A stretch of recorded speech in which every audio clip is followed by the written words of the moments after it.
नमस्कार, स्वागत है आप सभी का सीएनबीसी आवाज पर। आप देख रहे हैं खिलाड़ी नंबर 1। मैं हूं हर्षदा सावत। भारतीय बाजारों में आज मुनाफा वसूली हावी है।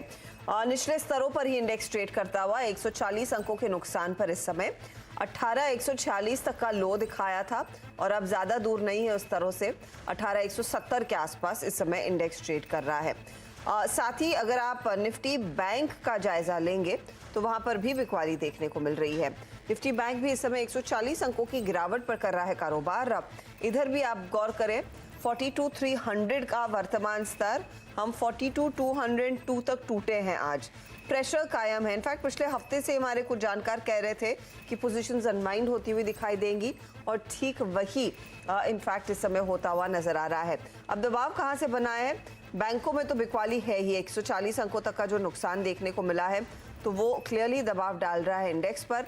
इसके अलावा आप गौर करेंगे तो दूसरे पॉकेट्स ऑफ वीकनेस भी आज मार्केट में साफ देखने को मिल रहे हैं। निफ्टी के कंट्रीब्यूटर्स आपकी स्क्रीन पर आ जाएंगे, जहां पर क्लियरली इंडिकेशन मिलेगा कि कहां से दबाव है सेक्टोरली और क्या फिलहाल आपको मार्केट में साथ दे रहा है। तो रिलायंस इंडस्ट्रीज ये एक ड्रैगर है। टेक्नोलॉजी कंपनियों में इन्फोसिस में बिकवाली का दबाव बनता दिखाई दे रहा है और एचडीएफसी बैंक तो है ही कमजोर।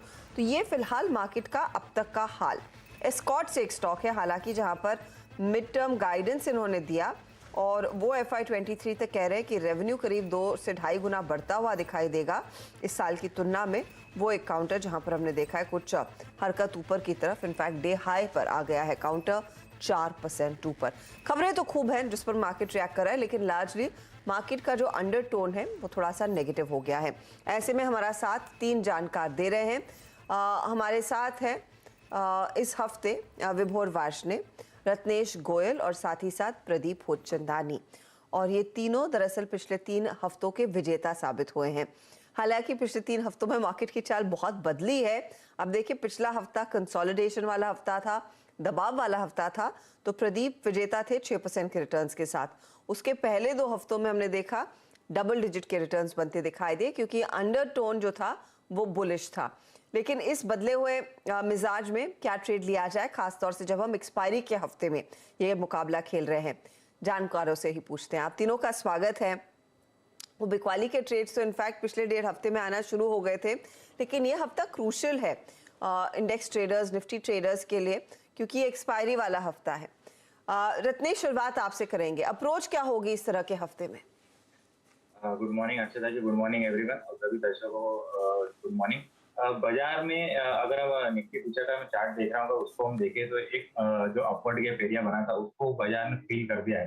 तो अगर अब आज का सेशन बड़ा क्रूशियल रहेगा। क्लोजिंग के हिसाब से बात करूँ तो अगर 18,200 के ऊपर ही बंद होता है तो फिर ऐसा एक धारणा रहेगी कि अपवर्ड गैप एरिया को टेस्ट करके कल से फिर वापस एक नई थोड़ा सा सेशन का कंसोलिडेशन का या स्टॉक स्पेसिफिक मूवमेंट का सेशन चालू हो जाएगा। तो आज के लिए अगर हम देखें तो 18,150 का स्टॉप लॉस लगा के मेरे हिसाब से अगर किसी को तेजी करना है, क्योंकि यहाँ पे रिस्क रिवॉर्ड रेशियो थोड़ा सा फेवर में बैठता है, तो 18,150 का स्टॉप लॉस रहेगा। और यहाँ से मुझे ऐसा लगता है कि 18,260 18,270 तक वापिस एक बाउंस बैक आ सकता है। तो एक छोटा सा स्टॉप लॉस लगा के मेरे हिसाब से एक रिवर्सल के लिए एक ट्रेड लिया जा सकता है निफ्टी में। और बैंक निफ्टी की बात करें तो बैंक निफ्टी में आज ऐसा देखा जा रहा है कि थोड़ा सा आउट परफॉर्मेंस दिख रहा है। Out performance in the sense की निफ्टी के कंपैरिजन थोड़ा सा कम अभी इसमें डाउनफॉल आया है। तो मुझे ऐसा लगता है कि एक सहारा जो मिल रहा है वो बैंक निफ्टी से यहाँ पे मिल सकता है। और 42,100 का सपोर्ट यहाँ पे दिखता है और ऊपर में तेजी अगर ये वापस से आती है तो 42,550 या 42,600 तक के लिए बैंक निफ्टी में आ सकती है। तो बैंक निफ्टी से एक सहारा बाजार को मिलने की उम्मीद रहेगी मुझे ऐसा लगता है। तो बैंक निफ्टी पर नजरें और वहां से सहारा मिले तो होपफुली मार्केट को सपोर्ट मिलेगा ओवरऑल। प्रदीप, पिछले हफ्ते से हम यही चर्चा कर रहे थे कि देखिए धीरे धीरे के करके इंडेक्स खिसक रहा है। क्या इस हफ्ते आपकी रणनीति रहेगी? Short the index and if at all long stock specifically? Good morning everyone. तो हमारे हिसाब से ये हेल्थी करेक्शन कंसोलिडेशन है जो पैन आउट हो रहा है, क्योंकि नीचे के लेवल से अगर देखें सितंबर के लो से तो निफ्टी 10% बढ़ चुका था और मूविंग एवरेजेस काफी पीछे छूट गई थी। तो हमारे हिसाब से पहला जो इम्पोर्टेंट सपोर्ट आएगा वो 20 DMA का आएगा, जो करीबन 18,080 के आसपास है और उसी के आसपास जो फ्राइडे को बड़ा गैप अप ओपनिंग देखा था, उस गैप का लोअर एंड भी है। तो 18,100 18,080 का हम इमीडिएट सपोर्ट लेके चल रहे हैं, जहां तक निफ्टी करेक्ट जरूर से हो सकता है।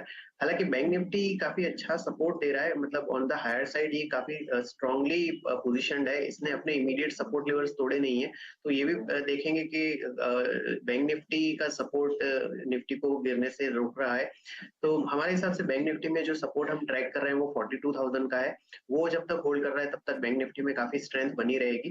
तो इस जो कंसोलिडेशन के फेज में हम इंडिविजुअल स्टॉक पिकिंग का अप्रोच है उसको कंटिन्यू रखेंगे और बैंक निफ्टी के जैसे मेरे प्रीवियस कंटेस्टेंट ने भी कहा, वहां पे नजर रहेगी एक पॉकेट ऑफ स्ट्रेंथ को ढूंढने के लिए। तो निफ्टी बैंक पर प्रदीप की